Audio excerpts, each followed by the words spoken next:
It is July 25th, and this is Behind the DM Screen. We are three DMs talking about our games and helping each other out. With me today is Mike Shea.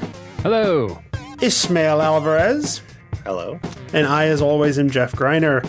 And that's the intro you get. So now we're going to jump into it. And Mike, you get to go first. Oh, wow. I'm not ready.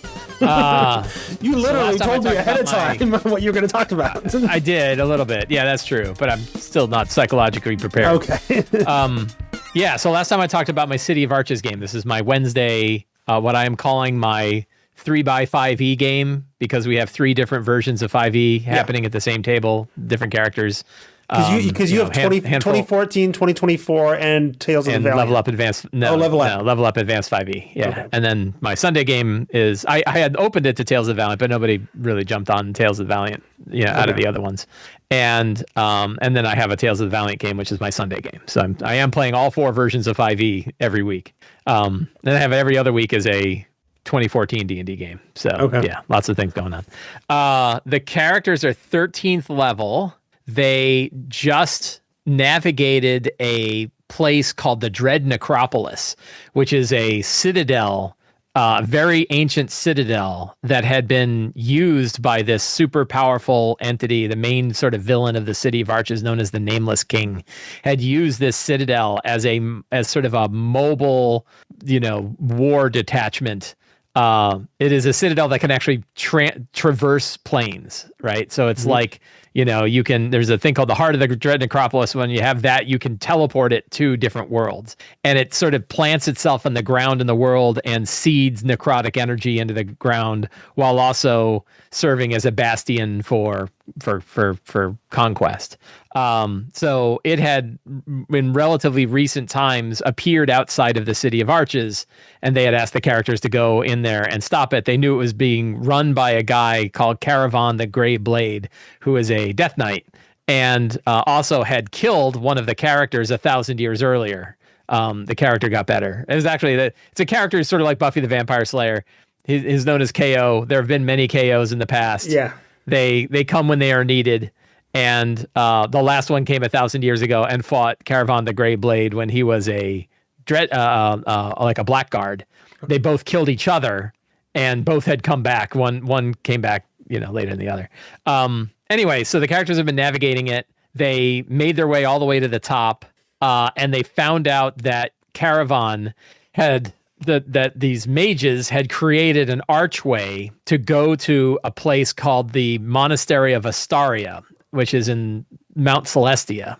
And this monastery is where a celestial entity named Astaria is in sort of silent meditation and in seclusion, because they are the only one who is holding the curse of the Nameless King, in check. Like, they're the one making sure the curse stays up.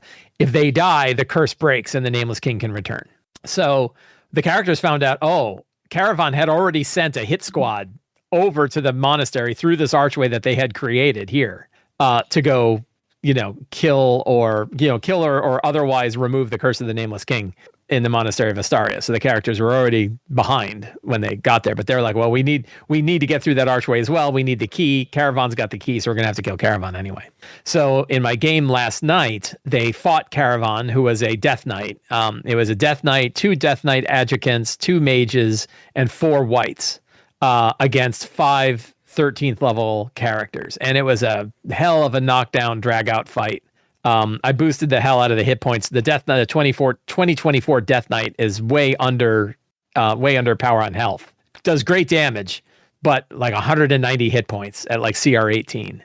And that's just not near enough for a boss, right? Like, so I gave him 300, and then he ended up eating his own wights, and getting another 150. So they did 450 damage to him, and he held his own with that many hit points. Are you mixing and matching stat blocks from different sources, since you have no? I'm versions? Pretty much just using 2024 right now. Okay. Yeah, so I'm using 2020. You know, the books that I keep at my side now when I'm running that game are the 2024 books, and only when we get into weird circumstances of like, oh, what's the version of counterspell we're using, do I have to go pull out the old books to go like, oh wait, your counterspell is different than the other guy's counterspell, because the 3/5Es we have all have different kinds of counterspells, which is kind of annoying. Yeah, so they killed Caravan after a big brutal fight. They almost got killed themselves. I think three of 5 characters were down at once. You know, like they were really getting beat up. But boy, the damage was hurling them across the room in both directions. And they defeated him, and then they're beat to hell. So they're like, well, we can't go through that archway right now and face a whole squad of assassins that just went after Astaria. So we need to teleport home and chill.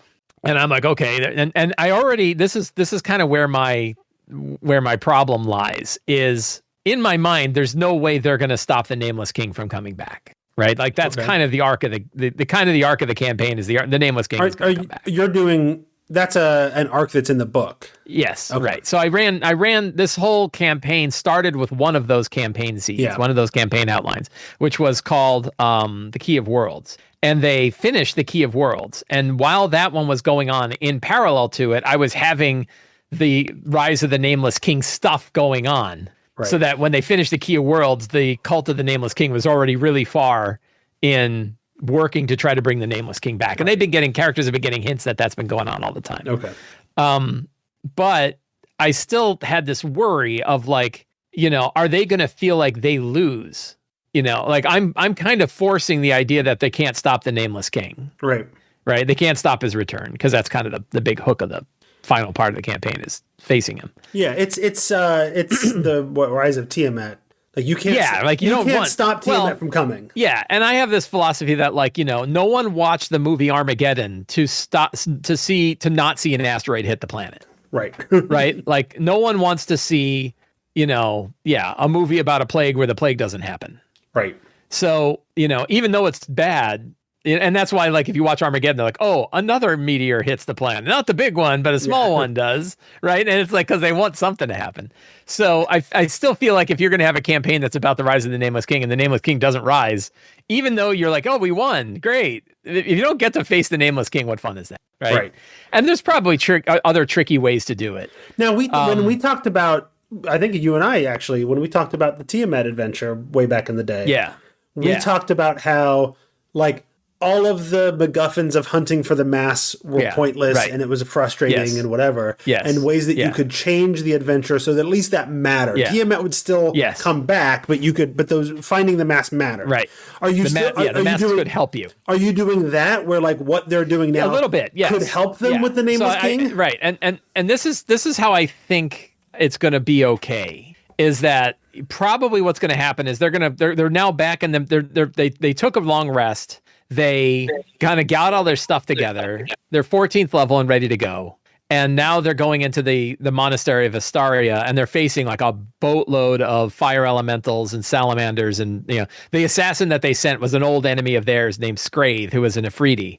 Now he's like a super powerful Afridi, right? I'm gonna jack him way up. But he summoned a bunch of elementals and stuff like that to fight through all these celestial guardians that were in this place. And so the characters are now seeing all the elementals and all the celestial guardians, you know, having been through, because it's been hours, right? It's been like 10 hours since they went in, and they're already like Scrathe is already facing Astaria, and Scrathe is going to stab Astaria with a blade called the Sunburner, which is a super powerful sword that he's got, which is an angel slaying sword, right? And so in my head, not to like presuppose everything works, but they're going to walk in the door, and Scrathe is like, I already won. Like, you know, Astaria is dead. Like, look, Astaria is sitting there in the corner with a big hole in their chest because I stabbed him with a Sunburner. They just haven't died yet, but you're not going to be able to save them, right? And then they, you know, they'll have a big fight and everything else, and then Astaria will say, like, he's right. I'm not going to survive. You know, even though you're here, and even though you got like your true resurrection pools and everything like that, the wound is too great, and I'm going to die. But here's something you need to know before I go. The Nameless King coming back is actually good, because it's the only time we can actually defeat him. Right. We haven't been able to defeat him until now. This is what's going to change things. Last time we didn't have a way to defeat him, and now we do. Right. Right. Like I haven't been spending the last 1,000 years of seclusion not doing anything. I have found out where his phylacteries are, where his soul, where his soul vessels are. His He's Horcruxes. got multiple. His Horcruxes. And you got to go find the soul vessels and destroy them. And when you do, and then you face him, you'll destroy him for good. And then we don't need a curse anymore, right? Like cursing him was probably a mistake in the first place. We thought it would mean that he would not exist, and it turned out everyone saw the vacuum where he was and still wanted to bring him back. So I think that helps. Like they'll realize, like, oh, okay, we're still ahead, right? We're not behind. We didn't lose. No, that's pretty classic storytelling as well. Like you're gonna have to lose, but in losing, yeah, you've got something they don't have. A bigger victory becomes possible. Yeah. Exactly, yeah, and they get the benefit of having to actually get to face the Nameless King, right? And who will be named at that point, right? Like I know the name of the Nameless King. Oh. It's because in the front of the book, yeah. Is it Doctor Who? It is not Doctor Who. It is. Yeah. I'm not spoiling. You have to buy the book to find out. I have the book. $40. Well, then go look it up. It's right there. It's in the front. It's the first page. I know. I'm just making jokes. So you know the name. Don't say it though. You'll blow up. So, so that's kind of where things stand. They just, they went back home. I had a lot of really fun things going on. So Scrathe is this enemy that they've known and seen since they were like 3rd level. They met him at a costume party and thought he was in costume, and he wasn't. He was dressed as an Afridi, and they're like, well, look at this guy. He's dressed as an Afridi. He's like, no, I am an Afridi, right? And one of the other characters put on like a black cloak and a sign that was like, I forget, he had like a sign that said something funny that was essentially like, I'm dressed as the Nameless King. And Scrathe looked at him and said, you don't look anything effing like him, right? And it was like, oh, this guy knew who he was, right? Like, wow. And that character ended up getting killed at that costume party they went to. Like a lot of violence occurred. That character died, and another character came in. And I'm shocked to hear that an adventuring party went to a party, and then it resulted in violence and death. It resulted in violence and death. Yeah, it got beheaded by a guard. Yeah. So they've been hunting for Scrathe for a while. They had a run-in with Scrathe and actually managed to get Scrathe banished to the city of Brass, where Scrathe lives. Scrathe has a manor in the city of Brass. And but then Caravan, the Death Knight, summoned Scrathe back and now had control over Scrathe and said, "You're the one that we're sending to go kill Astaria." And he's like, "All right, I'll go do it." But Scrathe had a herald. Scrathe had a bard that used to hang out with him, named Giles Freerunner. I love heralds, right? I love to have these like characters who will be, or NPCs that will be in the character's face talking about the bosses, that they work for, and how much the characters suck and how cool the bosses are. And Giles Freerunner was absolutely doing that. He was this bard that was always like, offering deals and telling him like, you're just going to die. Right. And then, and I actually had sort of a tragic story about Giles, which was he was part of an adventuring party that went down and found the tomb of Scrathe and opened it, and everyone died except him. And Scrathe, instead of killing him, said, "You work for me now, and I want your eyes and ears up on the city to tell me what's going on up there while I'm working to try to bring the Nameless King back." So then halfway through the campaign, Giles betrayed Scrathe on behalf of the characters. And through odd circumstances, one of the players ended up, because his character died, he played Giles and had Giles betray Scrathe, and that got Scrathe banished back to the city of Brass. And then Giles is now friends, but he's the characters still hate him, right? They just hate the guy. And now he's hanging out in their home, right? They've got this manor, and he's hanging out there, and they're like, they just say like passive aggressive stuff like, we got to do something about all the freeloaders in this place. And they look at him and he's like, "I'm on it, bosses. I'll get rid of all the freeloaders." And they're like, "No, we kind of meant you." Right. And he's like, "Nah, So they had they sicked a mage on him. They ran into another sort of NPC villainous mage and convinced her that Giles had the Key of Worlds, even though they had destroyed it. And she killed Giles over it. And so the characters go back to their home, and one of the guys is there, and he says, I have something very sad to say, that like Valinda showed up here, and she got through all of our guards and wards, everything that we had to protect our place. She walked right through it because she's this powerful archmage. And she confronted Giles and said, "You have the Key of Worlds, don't you?" And Giles looked at her and said, "I do, and you're never going to get it." and she disintegrated him on the spot when he never had it, right? Like he was just, but so he got disintegrated. And why did he say that? Because he was defending the characters, right? He was willing to pretend that he had it. Boy, so those PCs are assholes. Yeah. So he got disintegrated. So the characters come back. Oh man, I'm already done. The characters came back and found out from one of the other people, one of their other NPC friends at the manor that like he died. And he says, "I have horrible news. He died." But also we got something. And there's a pool that's a resurrection pool. And they're like, "What's that for?" And then Giles comes floating out of it back from disintegrate, totally naked with like a lute. And he starts just playing the lute.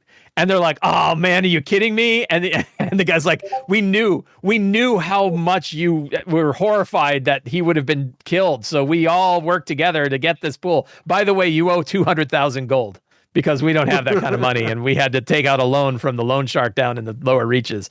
So we're a little short of funding and you're going to have to help. And he's like, so not only did Giles come back who we hate, but we also now owe 200,000 gold to get him back, this guy that we hate.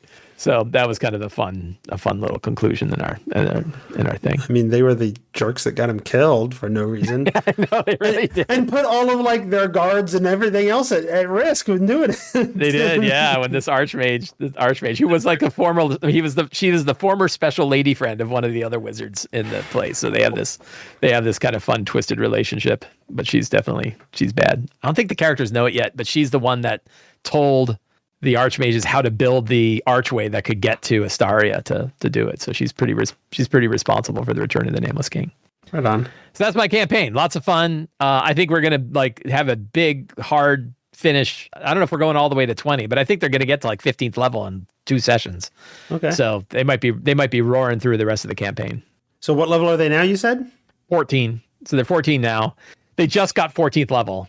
And normally it'd be like 3 or 4 or 5 sessions before they get to the next level. But I think they're going to be hitting milestones pretty quickly.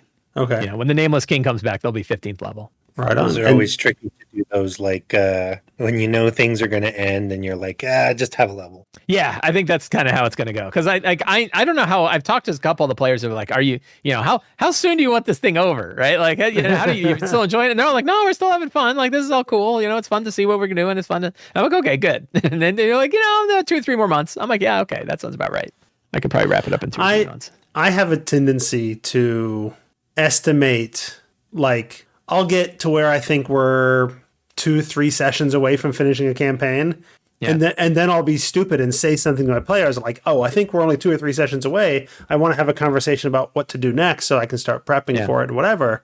Yeah. And then almost always my 2 or 3 sessions away turns into, actually, we've got about 3 more months. Sorry. Like it just keeps going and going and going, and everything takes longer than I thought. It's like, okay, never mind. Yeah. When I haven't really mapped out the rest of it, right? I mean, I've got it because it's in my book, but so I've got a good seed, but I haven't sat down and said, okay, is this exactly where we're going to take it? So we'll see. Right on. That's it. All right. Well, I want to let people know that if you want to support this show and the other Tome Show shows, you can go to patreon.com/the Tome Show and support us for as little as $1 a month. Everybody, I think, can afford $12 a year to help make this wonderful content possible. So go ahead over to patreon.com/the Tome Show and do that. Ish, it's been a minute since we've heard from you. What's going on in your campaigns, your 17 campaigns? It's funny. I just told some of my friends about this podcast, and one of them was like, I'm going to listen to it right now. And about a good hour later, he's like, "You're running 23 games?" And I'm like, "No, that was hyperbole." Someone said 23 games and he took it like at face value. And I'm like, no. What's amazing to me is that you oftentimes are running more games per week than there are days of the week. Maybe not always, but oftentimes. And while that's true, literally 90% of the time when I say, "Hey, you want to come and sub in on Behind the DM Screen?" you're available. I don't know how you're in. I don't know how it works. The secret is I get to take a break from those 9 games a week or whatever, because then I get to say, "Hey." Oh, this gives you an excuse to take a week off. Yes. But to the point of my games, I'm down to 5 right now, and one of them I'll talk about in a second, but is kind of tricky to get together because, well, we'll get into that when we get into that. Mondays I play Dolmenwood. We talked about that a little bit. It's pretty fun. Tuesdays I run Curse of Strahd, and it's the first, maybe most successful time I've run it. I've kind of taken these like meandering stabs at running Curse of Strahd, but this is the first one that lasted more than 5 sessions, and it's been a ton of fun. I do want to talk a little bit about it, and so I never just want to run a thing by the book. I always want to mix things in, kind of give it a little bit of a spin, and make it unique. And what I decided was I would take elements of the Van Richten's Guide from Ravenloft, and I brought in a train, kind of integrating that like crazy ghost train. That I remember you talking about that. Yeah. And then I'm having, just going back to like very classic Ravenloft, I'm having the Lich Azalin try to invade as the group is also trying to take out Strahd. So just a few sessions ago, they learned Azalin exists and is trying to invade, and this NPC child that they've had with them. And I hope none of them are like listening to this whenever it happens. I know that it'll probably be way after the fact, but the child that they've been hanging out with is the reincarnated soul of Azalin's son, who like died in the course of his becoming of a Dark Lord or whatever. Mm-hmm. And all they know is that the child is connected to Azalin in some way and is the anchor, the reason that Azalin can come into Ravenloft. And so they're just like going crazy, like, oh my God, can we trust this kid? What are we doing? Like, we got to reevaluate everything we're doing. Do we got to like send this kid far away so that we don't get, embroiled with this whole Azalin plot? So it was kind of fun to see them all freak out over the implications of like we're harboring this child that's connected to a different Dark Lord somehow. But it's been the most fun of a 5e game I think I've run in a really long time. I've kind of fallen away from 5e games, and this was like I knew that people were comfortable with that, and that's why this group is doing a 5e game. I did suggest other systems, and they were like, no, we really like 5e. And I'm like, okay, well, let me try and do something that might be a little bit more interesting. And so that's been fun. That's when my game played Curse of Strahd, it's been years now, and we still talk of it fondly. Like, they really enjoyed Curse of Strahd. Yeah, I was talking with some friends about it, and I'm like, you know what? I would even run it again. Like, I would get another group of people and do it. Maybe not immediately, but sometime down the line. So Wednesdays is my Wrath and Glory game. So that's the Warhammer 40K game. We've skipped a couple of weeks now. Just, circumstances in life have come up. That was the game where I actually had built in kind of a fail-safe. So if not everybody was there, we went to like a B team of characters, and people got to play like the lower end ones and kind of have fun with that. Unfortunately, we're at a point now where that's kind of exhausted itself for the time being, because there's this huge plot and everyone's like, we want to have the boss fight. We all have to be there for the boss fight. So if one person's out, they're like, let's skip. And that's happened. So I might put in like a further fail safe and say, hey, if someone's out next time, we're just going to play regardless. We'll wing it. But I love Wrath and Glory. I'm going to run another one on Fridays. So we'll talk about that in a second. Thursdays, I still run the 101 5e game, and that has been a lot of fun. So that's with my fiance, and we've had, this is like the second campaign that we've gone all the way. This is like, I would say 3/4 of the way done, and it's also 5e. But in that same vein, once this is done, I'll probably recommend like Savage Worlds or something. I mean, it may be 5e on its face, but 5e, I imagine, is very different when it's 1-on-1. Yes, yeah, because that is not the way the game is designed.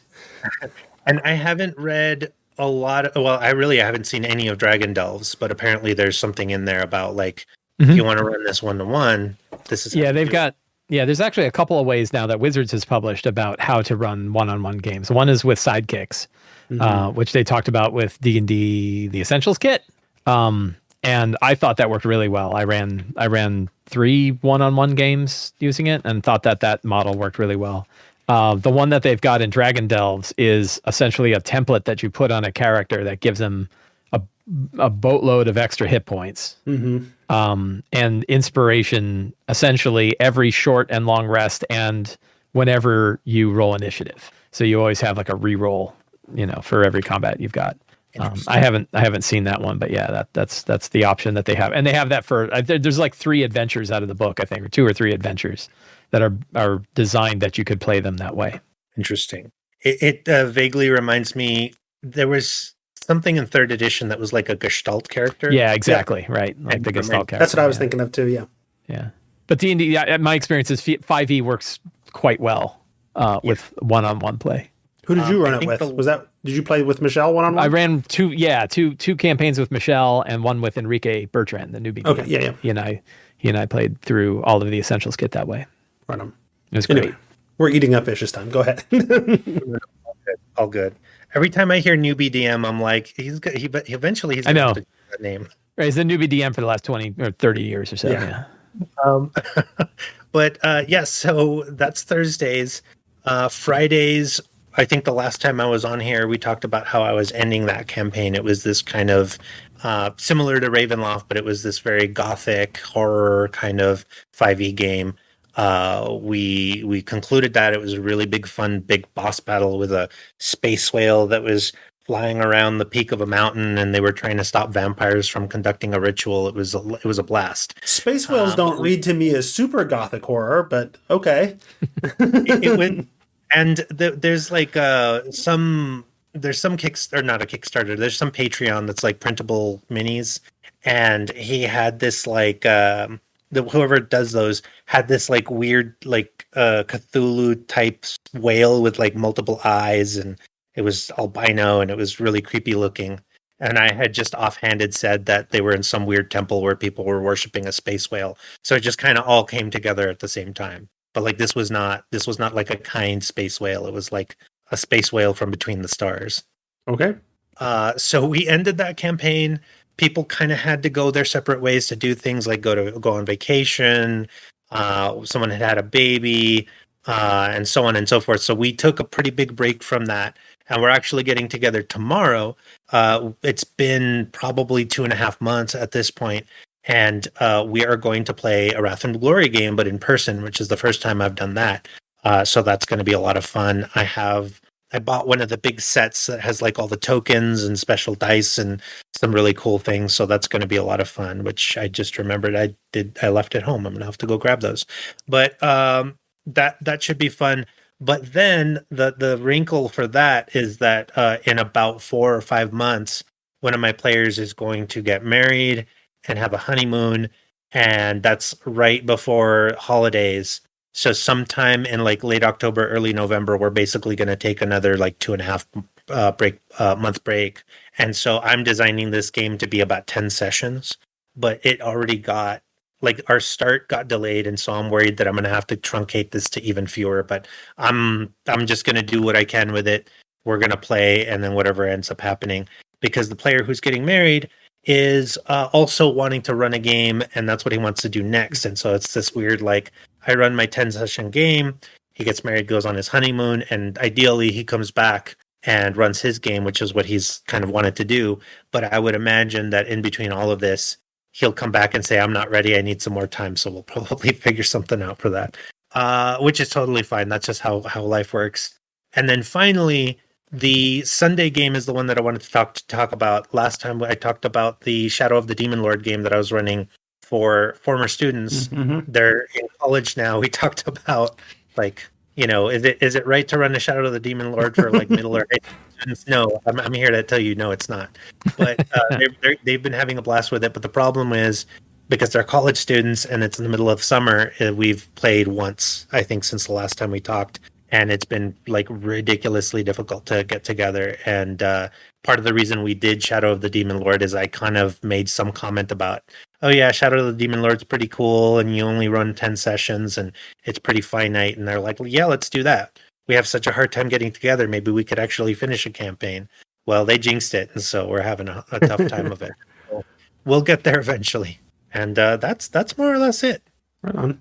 Well, you've got I think 3.5 more minutes if Mike wants to ask questions, or if you want to ask us things. I'll just mention. I'm glad to hear Shadow of the Demon Lord. That's awesome because I think I'm going to try to pitch for running Shadow of the Weird Wizard when we're done with our 5e game. I'm kind of looking forward to running that. I got the books and everything. I tell you what, I've never backed a Kickstarter that had a bigger payout fire hoses you with products. Yes. Yeah. then he's still hammering out Shadow. He does like I think every other week or so does another Shadow of the Demon Lord. Yep. Another Shadow of the Demon Lord adventure. I buy every one of them because they're just great reading. Yeah, I did the Weird Wizard one, and I'm enjoying Shadow of the Demon Lord so much that not only do I want to run a Shadow of the Weird Wizard game sometime after this, but I also they just put out like a Shadow of the Demon Lord rules compendium. Yeah, right. It's like a really short, concise PDF that I'm going to print out into a booklet, but it's really cool. I'm really just the rules. I am hoping that is a precursor to him putting out the rules under a big open license, and I think it may be. Yeah. So I don't know how much of my 3 minutes are left, but I did want to talk about another thing, which is I have pitched a game because somebody said Eberron the other day, and I'm like, ooh, Eberron. I haven't thought about that in a minute. And because of the new book that's coming out, and so I'm actually thinking of running this weird generational game that starts 100 years in the past, about the time that the war starts, then skips ahead 50 years and is right smack in the middle of the war, and then skips ahead another 50 years and deals kind of with like, not just what happened because of this war in the default setting of Eberron, default time, but also like what did their actions do to affect their characters as they move along in generations. So I've been wanting to run a game like that for the longest time. And something about everything just kind of snapped together into one piece. And so I'm trying to convince people to see if they want to play that. And I'm going to assemble a group of people until enough people agree to that I can do it. There's a game, Red Aegis, done by the James brothers. I think it was the last thing that, definitely the last thing that Matt did in the tabletop role playing system. And it was delayed some and whatever, I think because he was sort of phasing his way out of that community. But as I recall, Red Aegis, and I have it, I've never played it, functions that way. It's like a generational game, and it's like built into the system that you play through multiple generations of the same family or whatever. Right on. I don't know if that's something that's still even available out there or not, but if you wanted to do some conversion, do some Eberron, but put it in that system or something that's built to do that kind of storytelling, that might be an interesting experiment. I've got all kinds of, I have 2 different Eberron games in my head, both of which diverge pretty significantly from the setting as written. But I did some work to put together a whole outline of like, how would I run Rise of the Rune Lords in Eberron? Because that's a whole crazy thing that and it came together pretty well. And I wasn't the first person to come up with the idea, because there was some conversation online and some people talking about it in forums in the past or whatever. And so I think it's still on my menu when every time I'm getting to the end of a campaign, I come to my players with, here's a menu of like 10 different campaigns I'm interested in running. What do you want to do next? So I already know what my next 2 campaigns are. We've already talked about it as a group, and that's established, but it's still on the list to someday pull out Rise of the Rune Lords and do it as in Eberron. I'll be super interested to see what you have to say about that, because that sounds fascinating. I'd love to hear that. I mean, if it ever happens, like I said, it's one of 10 different ideas. So I've got 2 completely homebrew campaigns to work with, and now I've got to figure out some way to squeeze City of Arches into the menu. So, all right, anything else for Ish, Mike? Nothing for me. All right. I want to let people know, if you want to find us on the various social medias, you can find me. I'm Squatch on SQUACH on most of the social medias. But honestly, the best place to interact is probably the Tome Show Discord. Mike doesn't like social media anymore, but if he's on there, he's Sly Flourish. Is that, did I get that accurately? On where? I don't know. Flourish.com. My social media is email. Okay. Well, you got the Discord. Media. You got the Discord. Yeah, no, I got a Discord server, but that's for Patreon and my YouTube channel is probably big, but yeah. Yep. And Ish, where can people find you? I am at Elven Wizard King on most social medias. I believe I am on Instagram. I'm on Twitter. I'm on Blue Sky. I'm on Mastodon. Pretty much anywhere that makes sense. I'm probably just not on. I don't know. There's probably something out there I'm not thinking about. And out of curiosity, how often do you seek out and go to any of those social media sites or apps?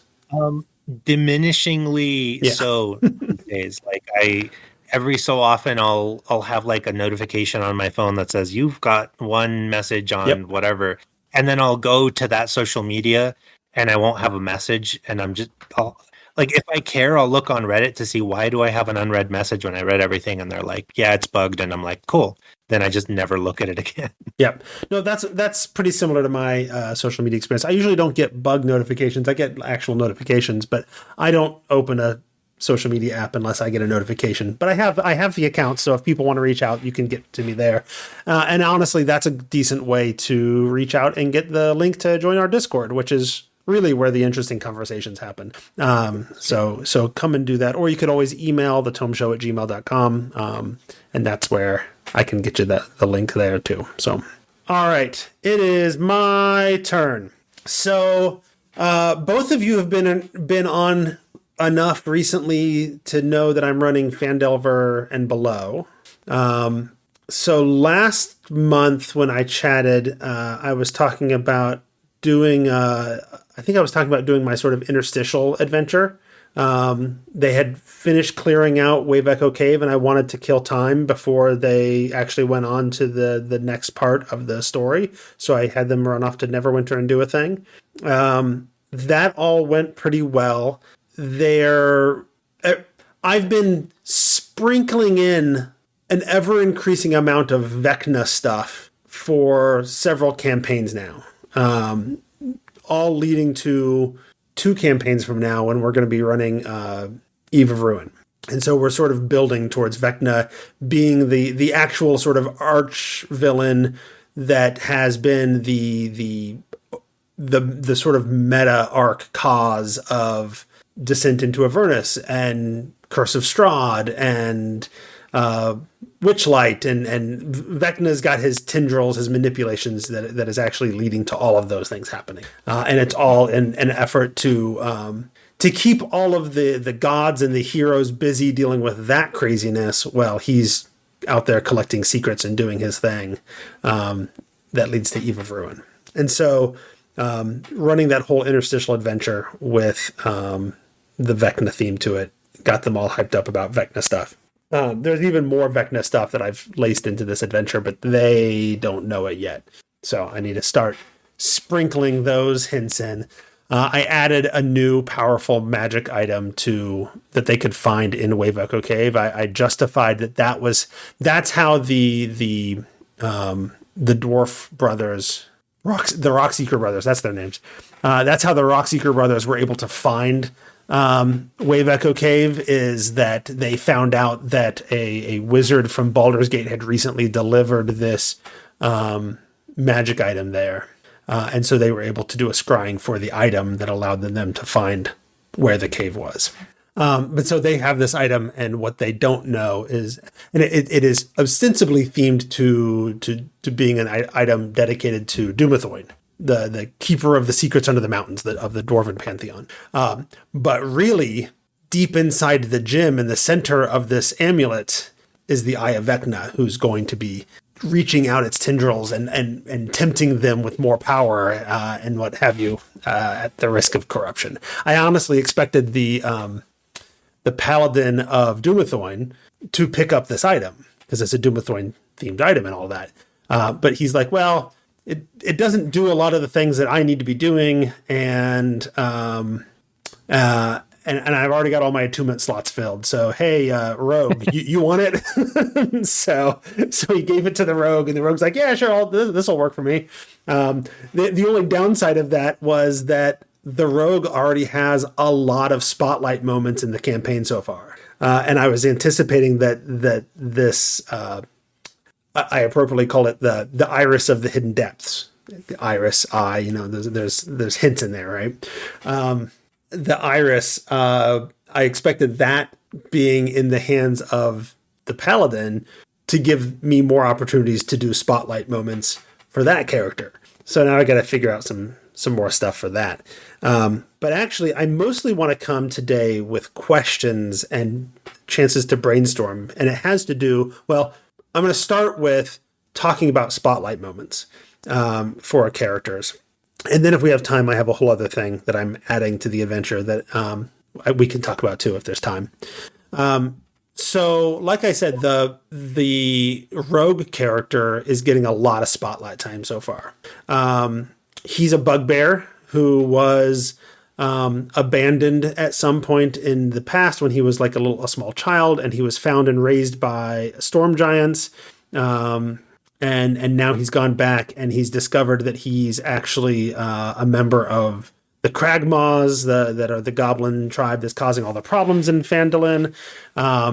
And at this point, and so like dealing with those goblins, which is a big chunk of like the first 4 levels of the campaign, was really all connected to his backstory, right? There's a lot of him in that, and at this point, he has killed off their leader and taken the mantle of leadership over the Kragmaw goblins himself. What's left of them? There's not a lot left of them, although now every single time he runs into a rogue goblinoid, they always make it a point to not kill and just knock out 2 or 3 of them so that he can try to recruit them to go join Kragmaw. So anyway, he's getting a lot of spotlight time. The Paladin of Doomathoin is going to end up getting a little bit less than I anticipated. This is a player who, for multiple campaigns in a row, I'm like, oh, this is a chance that this guy is going to feel like the main character of this story, and then it never does. It's like he always like passes on the opportunity, and maybe that's fine. Maybe that's what he wants, and that's okay. So there's still going to be lots of opportunities. I mean, Phandelver and Below has several both dwarf and specifically Doomathoin connections to it, so there's opportunities there for him to get some spotlight moments. I'm less worried about him. The 3 characters I'm more worried about, I got 5 players at my table. The 3 characters I'm more worried about are the other 3. Because they either haven't had a lot of spotlight time, or they had a little bit, and I'm not quite sure where to go with it now. So I want to start with one who is a player who really, in a couple of campaigns now, hasn't had a ton of spotlight time. He's had some moments here and there, but his characters haven't been like, oh, there's a whole arc dedicated to this character. And so I'd like to think about his character a little bit, and I have some ideas. So he's playing a Goliath monk who is a grappler. The storyline of her is that her group, her family, her clan, whatever, of Goliaths were sort of attached to a tribe of stone giants in the nearby mountains near Phandelver. And early on in life, figured out that she wasn't as strong as the rest of her kin, and so ended up focusing more on skill and agility, leading towards the sort of monk path instead of the hit hard path. At one point even went off to be trained by the Battle Rager dwarves in Gauntlgrim, if you know Forgotten Realms lore of that region, which was an opportunity to connect her to the dwarven paladin character who also trained at Gauntlgrim as a soldier, as his background. So I tried to build those connections in at the beginning of the campaign, right? And she's got this thing. She has tattoos all over her body that sort of looked like cracks in the stone, like, because she's got sort of the grayish stone Goliath skin, right? And so she's got these tattoos that look like cracks in the stone, and she wants to. A long-term goal that she established for me for that character, like at the very beginning of the game, was I want to eventually lead to filling those crack tattoos with gold, like Kintsugi, right? And to the point that he named her Kintsukori as sort of an homage to the idea of the Kintsugi. So I'm playing around a little bit with things to do with her, but I have a few spotlight moments. I'm not entirely sure where they're going to go, right? I had a moment where, so this fourth thing that I'm adding, that if we have time, we'll talk about it. We definitely won't have time. Is after there's a certain point in the campaign where they're like, okay, well, we found out that the bad guys are going to go after these 3 obelisk pieces in these 3 far off locations, and we have to go to these locations and try to get there before they do.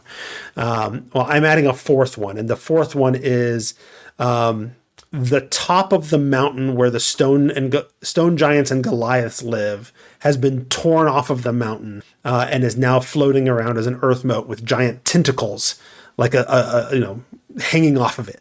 And this is because of the corruption of the Far Realm that's leaching into the area. And so that's the 4th thing. So that's going to be a moment to highlight that. And I had her in the last campaign, or last session, she had a little bit of like a vision of this happening.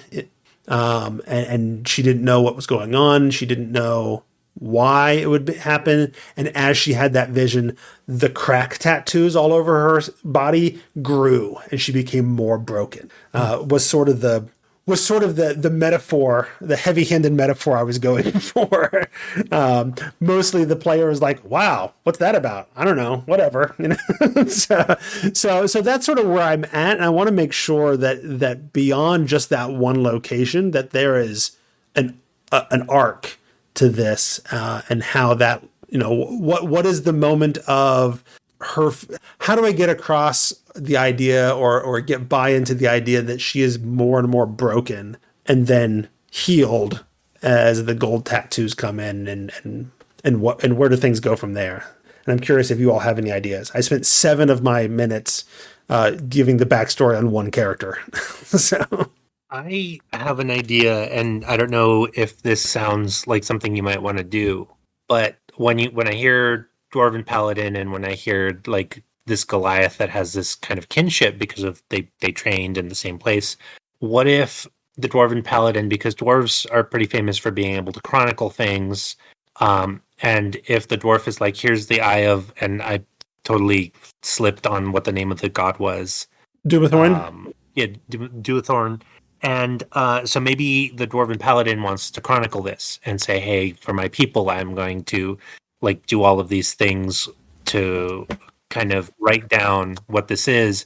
And maybe the Goliath is the one who's going to provide the materials for that chronicling. So the Paladin might write all of this down, but eventually will commit it to cuneiform. I think dwarves and cuneiform just kind of go together. And maybe the Goliath, like, not only will need to find like a vein of gold to be able to do the gold thing, but then also needs to find some like very rare marble or I don't know what to be like, this is the exact kind of stone that a dwarf would commit like a historical record to, and that could be something fun. I don't know if I stumped you. You stumped me. I don't have anything. Well, that gives me a few minutes. I can talk about the second one. These are the 2 that were the most important to me to figure out. The third one, I need something for her character, but she's had some really strong arcs in previous campaigns, so I think it's okay if she takes a little bit more of a backseat and let some other people shine. Yeah. But the other character I'm really trying to figure out is Olivia. Olivia the Aarakocra. She's a bard and an aspiring lawyer.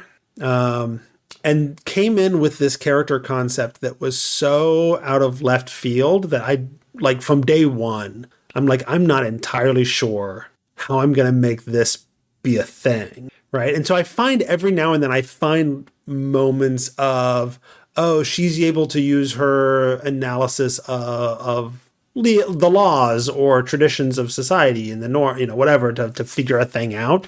But boy, I have almost nothing else for her.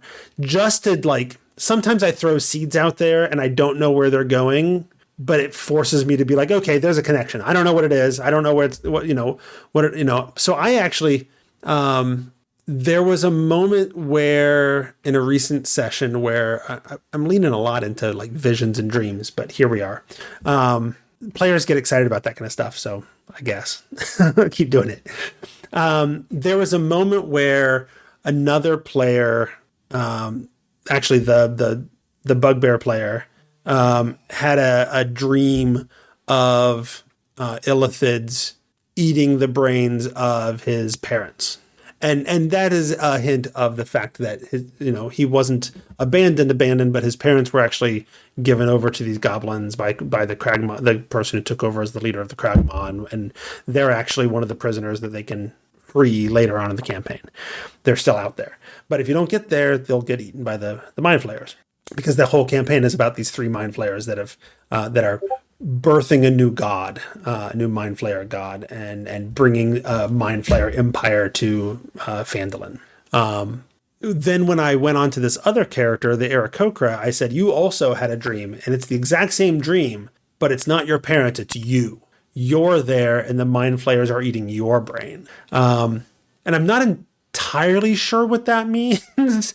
There's a part of me that wonders, like, oh, maybe this character is actually like the reincarnation of the first victim of these mind flayers. But I don't know. I don't know if this player would be into that. He's a new player to the group, so I don't know what he's. I think he'd go along with whatever, right? Right. He seems like the kind of player that would just like, oh, that's cool. I'll go with that. But yeah, that's really like, that's a seed I planted, and I don't really know what it means, and I don't really know where it's going, and I have no real. Like, there's not a space in this campaign for this character to go off and learn to become a lawyer, which was the long-term goal that they set for me at the beginning of the campaign. So I don't know how to lean into that, and I don't know where this character's arc might be. I mean, some players don't need a lot. No. Like...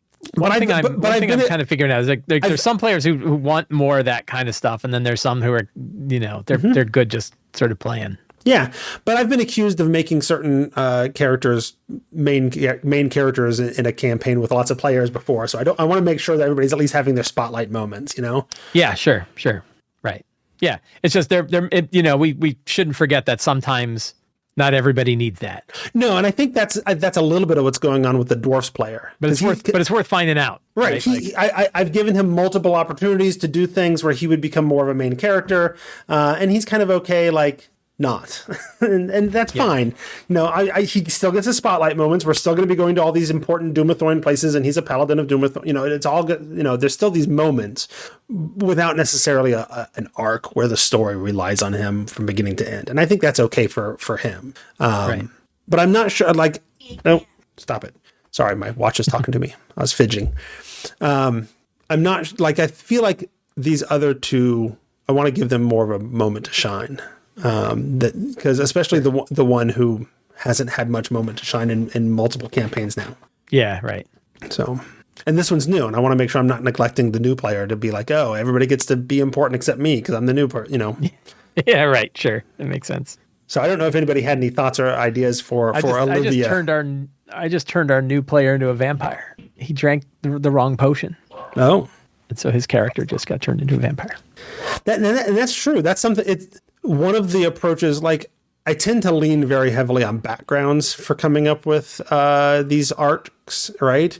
But it doesn't have to be. I could do something to the character, So there's lots of ways to kind of that's a little bit of what I did with the Iris of the Hidden Depths, right? But I could find a way to do something to.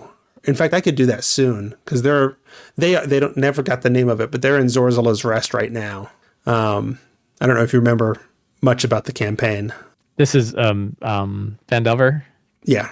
Yeah, no, this is the so you go through all the investigations of the goblin attacks in the town at the beginning of the second half, and you find out that the goblins, the weird psionic goblins, are coming from this place called Zorzala's Rest, an old Durgar fortress or whatever, and then you get in there and there's this one goblin with a big crystal sticking out of his head, and that's the big bad one, the Ruxathid. And all this, and there's a lot of like, oh, you can just sort of bluff your way in. These they may be psionic goblins, but they're still just goblins. You can bluff your way in pretty easily, no big deal. My players decided within about 5 minutes of finding the gates, without finding all the clues in town, and they never even investigated one of the sites. They've literally never gone to the Sleeping Giant at any point in time in 5 chapters now. So. But they found the place and they saw the doors and they're like, oh, I think it's just going to end up being a frontal assault anyway. Let's just do that.